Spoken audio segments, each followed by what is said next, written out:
तो आज का जो स्मैकडाउन का एपिसोड था वो कोई ऐसा वैसा स्मैकडाउन का एपिसोड नहीं था, बल्कि ये था थ्रोबैक एडिशन जहां पर WWE जा रही थी रेट्रो। तो इस वाले शो ने कितना एक्सपेक्टेशन के ऊपर डिलीवर करके दिया है। रोमन रेंस का मैच ऑफिशियल हो गया यूनिवर्सल चैंपियनशिप के लिए, जिमी ऊसो वापस आ गए और Seth Rollins and Roman Reigns के बीच में हमको कहानी इंटरेस्टिंग देखने को मिली।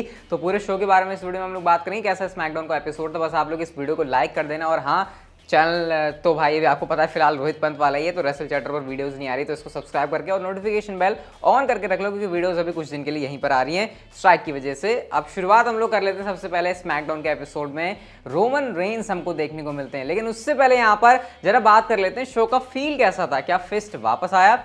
हाँ भाई, फिस्ट वापस आया, लेकिन 3D प्रोजेक्शन के साथ।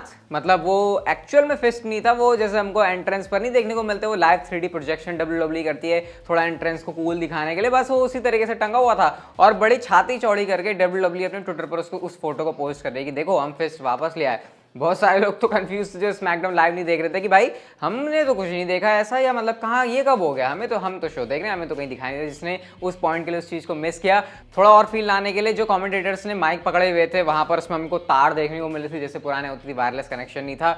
माइकल कोल ने जो शर्ट भी पहनी हुई बहुत पुराने जमाने की है, ऐसा कुछ WWE फील डालने की कोशिश कर रही है। लेकिन सही बताऊँ तो ये सिर्फ ग्राफिक पुराने करने से रेट्रो फील आ जाएगा वो मैं नहीं कहूँगा। हमको पूरे शो के दौरान कुछ पुरानी वीडियोज़ देखने को मिलती हैं जो स्मैकडाउन के बड़े मूवमेंट से, तो रेट्रो के नाम पर कुछ ये चीजें WWE कर रही थी। अब बात कर लेते हैं रोमन रेंस की। तो सबसे पहले हमको 10 बेल सल्यूट देखने को मिलता है डैनियल ब्रायन के लिए कि वो बंदा अब जा चुका है। मुझे एक बार को लगा कि भाई ये 10 बेल सल्यूट करेंगे तो ये ऐसे में डिसरिस्पेक्ट नहीं होगी उन लोगों की जिनको 10 बेल सल्यूट मिलता है। लेकिन फिर पॉल हेमन खुद अपने मुंह से कर रहे हैं टन डंग डंग। भाई वो सुन के इतनी हंसी आ रही थी, मतलब रोमन रेंस भी मुझे लगता है अपने कैरेक्टर में नहीं रह पाया, उनके मुंह पे भी हंसियां छूट जाती हैं, तो ये बड़ा फनी था।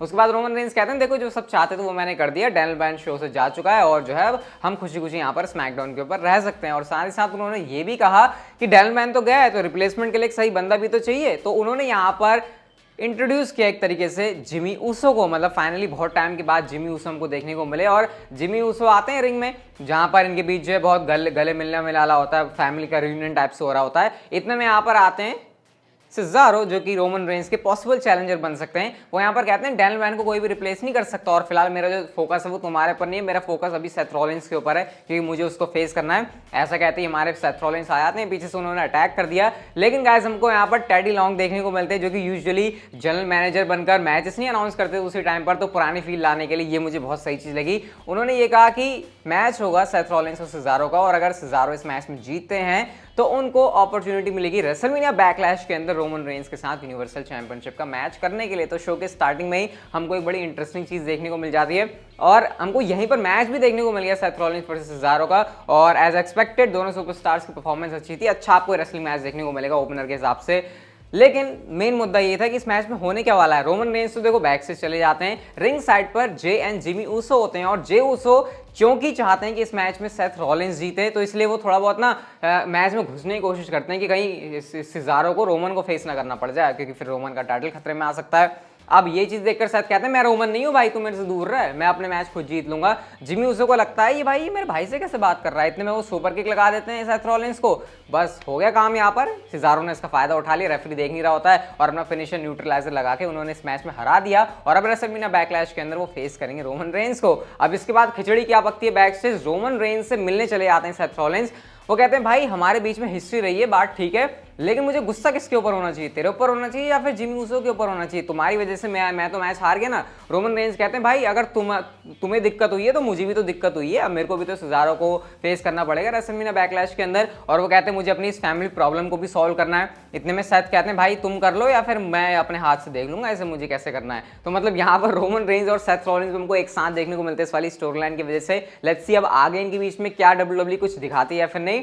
लेकिन हमको ये भी देखने को मिलता है कि जिमी ऊसो भी होते हैं जिनके साथ रोमन रेंस वैसी बात कर रहे होते हैं जैसे वो जे ऊसो के साथ बात करते हैं। जिमी ऊसो कहते हैं भाई तू समझ ले, तू जे ऊसो से बात नहीं कर रहा है और मैं किसी की बिच नहीं हूँ। इतने में भाई जे ऊसो भी देखते हैं ये मेरी बेइज्जती करके चला गया, अपनी चौड़ में घूम रहा है। और बाद में हमको एक और सेगमेंट देखने को मिलता है जहां पर जिमी एंड जे ऊसो आपस में बात कर रहे होते हैं कि भाई कैसे हमको टैग टीम चैंपियनशिप को देखना चाहिए, तू कहाँ रोमन रेंस के चक्कर में पड़ा है। जिमी ऊसो ऐसे बता रहे होते हैं, मतलब मेन इवेंट के लिए अभी WWE कुछ बचाकर रख रही थी जो भी शो के ऊपर होगा। और शुरुआत में हमको ये जो समोअन पूरी फैमिली है इनके बीच में दिक्कतें देखने को मिलती है, तो पूरे शो पर मैं कह सकता हूँ ये काफी बढ़िया चीज आज मुझे लगी। रेट्रो वाला फील था, भले रेट्रो से रिलेटेड उतना कुछ नहीं था, लेकिन फिर भी जो करंट स्टोरी लाइन चल रही है वहां पर इसने काफी अच्छे से डिलीवर किया। इसके बाद गाइस हमको देखने को मिलता है match Ruby Riott versus Carmella के बीच में। कुछ बताने के लिए है नहीं यहाँ पर, कार्मेला ने इस मैच में जीत हासिल कर ली है। इसके बाद हमको बेली देखने को मिलती है और बेली ने यहाँ पर एक तो अपने आप को कहा कि कैसे वो लॉन्गेस्ट ट्रेनिंग चैंपियन है, उसके बाद वो ट्रिब्यूट दे रही होती है पुराने फीमेल सुपरस्टार्स को जो कि WWE के अंदर रही है। बियांका ब्लेयर भी उस लिस्ट में होती है।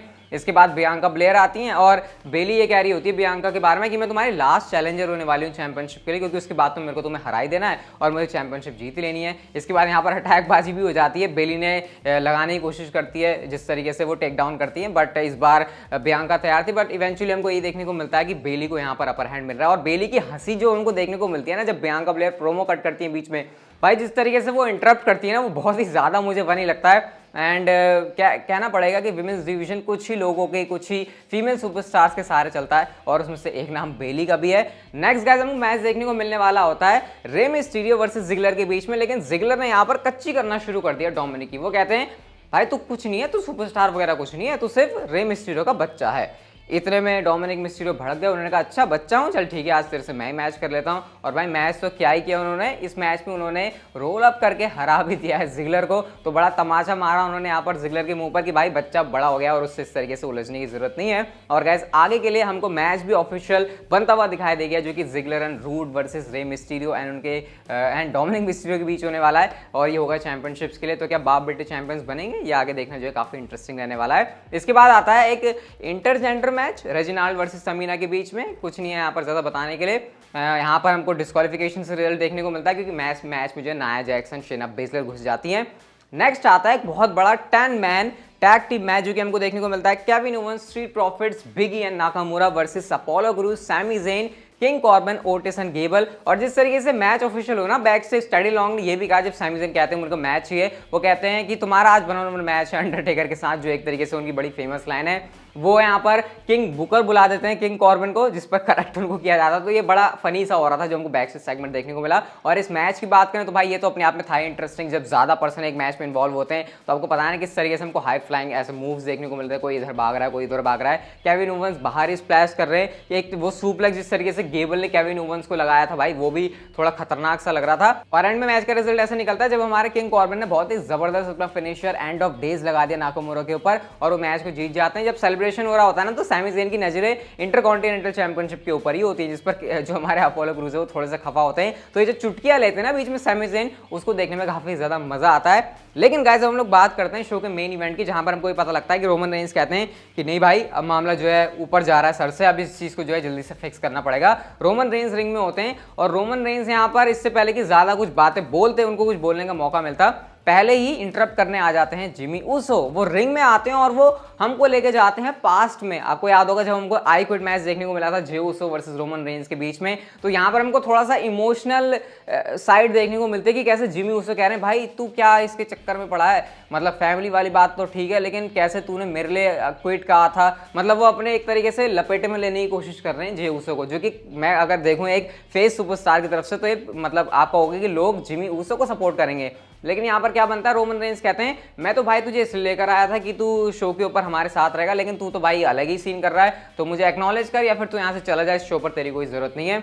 जिमी ऊसो के पास कोई ऑप्शन नहीं होता, जिमी ऊसो कहते भाई तेरे साथ तो मुझे रहना नहीं है, वो वहां से जाने लगते हैं। इतने में जे ऊसो भी देख रहे होते हैं भाई ये बंदा तो जाने लग गया सिंपली, वो जाते हैं, वो जिमी ऊसो को एक तरीके से रोकने की कोशिश करते हैं, लेकिन उतने में ही पीछे से सिजारो आ गए जिसने रिंग में अटैक कर दिया रोमन रेंज के ऊपर। रोमन रेंज के ऊपर जबरदस्त अटैक कर रहे हैं सिजारो, अपर कट उन्होंने लगाया। इतने में क्या होता है, जे ऊसो जाने की कोशिश कर रहे होते हैं रिंग में, जिमी ऊसो कहते हैं भाई रुक जा मत जा मत जा, लेकिन इवेंचुअली जे ऊसो चले जाते हैं बचाने, बट बचाने का कुछ फायदा नहीं हुआ, यहाँ पर अटैक उल्टा ही उनके ऊपर हो गया। अब ये देख के जिमी ऊसो कहते हैं चलो अब तक तो रोमन पिट रहा था, अब तो मेरा भाई भी पिटने लग गया, अब इसको तो बचाना ही पड़ेगा ना। वो जाते हैं सिजारो को मारने, वो भी पिट गए भाई, इतना जबरदस्त उनको हवा में उड़ा के अपर कट लगाया। और हमने देखा कि सिजारो ने ना सिर्फ जे ऊसो बल्कि शो के एंड में रोमन रेंस को भी लगाया न्यूट्रलाइजर और सिज़ारो भाई यहाँ पर एक सुपरमैन की तरह नजर आ रहे हैं कि उनके सामने कोई भी बंदा आ जाए वो इसको डिस्ट्रॉय कर देंगे। और जिस तरीके से आज मेन इवेंट के अंदर सिज़ारो की बुकिंग हुई है वो देखकर काफी अच्छा लगा। एक सेथ और रोमन का ये जो कनेक्शन बन रहा है, क्या ये कुछ होने वाला है आगे इसको लेकर? क्या अभी से WWE किसी चीज को लेकर कहते हैं ना बीज बो रही है, शायद उसके भी हमको थोड़े बहुत हिंट मिले। लेकिन रेट्रो स्मैकडाउन के हिसाब से तो कुछ मैं बोलूंगा नहीं कि ऐसा कुछ रेट्रो था, वही था जो यूजुअली होता है। बस हम पुरानी क्लिप्स दिखा दी और थोड़ा सा पुराना फील लिया है और वो 3D वाला फिस्ट दिखा दिया। तो बस अगर आपको ये वीडियो अच्छी लगी गाइस तो इसको लाइक जरूर कर दो, चैनल को सब्सक्राइब करके नोटिफिकेशन बेल ऑन कर दो और तब तक आप जिंदगी के मजे लो, वरना पता है ना ये जिंदगी आपसे मजे ले लेगी।